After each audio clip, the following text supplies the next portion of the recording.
Hey everyone, I hope everybody got to have a good weekend. I know that I did. I was a lazy bum all weekend and it was great. I didn't do a dang thing. I sat around the house, laundry piled up, dishes were in the sink, and I didn't even care.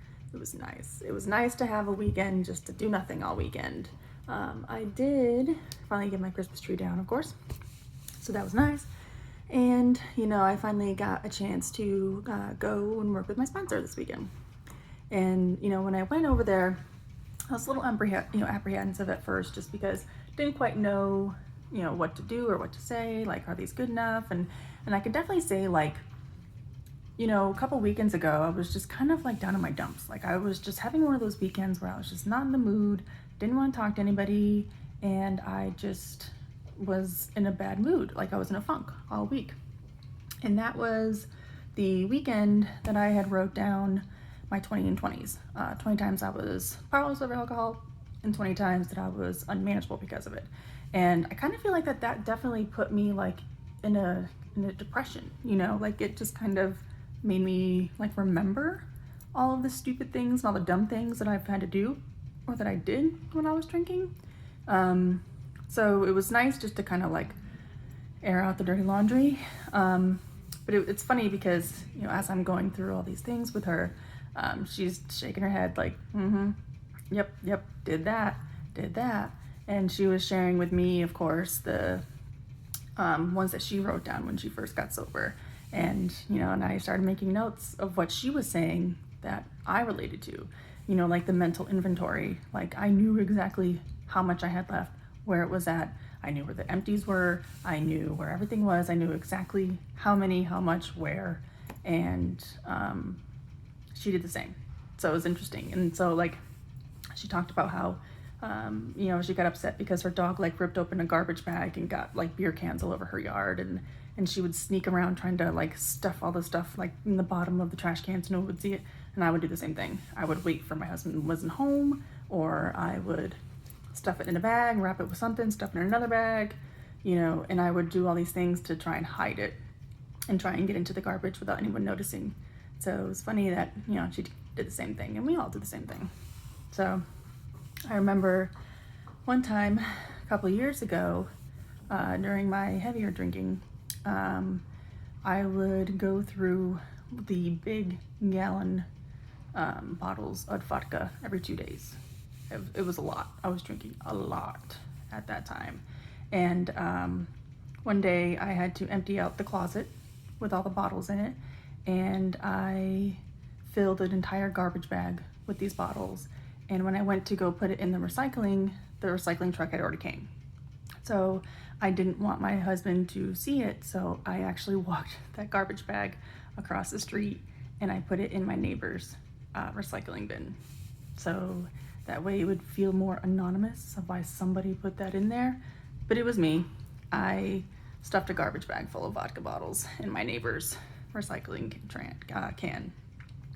So it was good. It was good to kind of like just talk about all the stupid things. And I did start with like the most recent, like what happened first, and then what happened after that, and just kind of work my way back to the beginning, because I definitely, I've kind of labeled my two stints, my two different times with AA. My first time with AA is when I went to rehab, when I got fired at my job, all that stuff. That's when I would say is like my heaviest drinking. Like, that's when I was drinking a lot at that point in time. So I label that time frame as the heavier drinking, but I would definitely label this time frame as like the sneakier drinking. Just trying to find better ways to hide it, trying to find ways to get around, breathalyzers and work and people. And so this time was more of a sneaky time frame. I wasn't drinking as heavily or as often as I did when I was in my heavier drinking.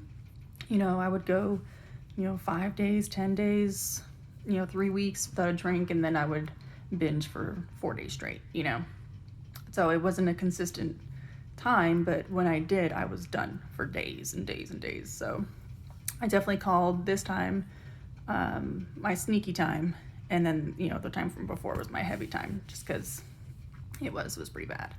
But I feel good to be back at it. Like I said, I took a lazy weekend, took some time off, got to be with my kids, got to be with my husband, went to a few meetings, went to a meeting last night, and there was a woman there who's celebrating 29 years. And she's funny. She's got some really good stories to tell. So it was nice to see, you know, someone celebrate their birthday. And so one day I'll be able to celebrate mine. But I enjoy listening to other people's stories just because it reminds me so much of myself and what I was doing at that time. And so, but my husband and I have been arguing a lot lately, and it's just getting under my skin. Like, and I'm really trying not to. Like, I'm really trying to just like let it brush off. You know, like, don't engage. Is it really worth it? You know, if he says something that just irritates me, I just need to zip my lip, leave the room, go away, because once I get started, he gets started, it keeps elevating and elevating and elevating, and, you know, it turns into an all-out battle. But I'm really trying to not get upset with him. But like the other day, he was like, "Oh, haven't you hit 30 days?" And I was like, "Yeah, I got my chip the other day." And he was like, "Oh, why didn't you tell me, blah blah blah." And I don't know. I kind of feel like this time I'm just not wanting to like include him in my recovery, just because I feel like everything that he's saying is being condescending, and everything he's saying is just like not genuine, you know. And like the other day, he's like, you know, yesterday I had to go do some errands and stuff, and so I had to get a ride because I don't have a car. And so my mother-in-law had dropped me off, and I had about 4 hours to get some stuff done that I wanted to do. And it only took me about 90 minutes. It really didn't take me that long to get what I had to do done. But instead of wasting 2.5 hours and getting into trouble and finding a way to go get alcohol or whatever, whatnot, I called my mother-in-law and I said, "I'm finished. You know, I'm actually done early. So if you don't mind coming and get me, you know, that'd be great." And she was like, "Oh, okay, yeah, that's awesome." And so like I had the time to go do it, but I just chose not to, because what's the point? You know, it's not going to make anything better. So I was, you know, and he said, "Oh, I'm so proud of you. That's great. You know, I'm very proud of you." And I was just like, get out of my face. Like, I don't know. Like I said, it's just, I feel like he's talking down to me like a child. He's very condescending to me. And like, I kind of don't want him in my recovery this time. And I know I'm being selfish because that's my own feeling, you know, and it is you know, alcoholism is a family disease. So my family is recovering just as much as I'm recovering. But I don't know. Like I said, I just feel like he's not genuine at all.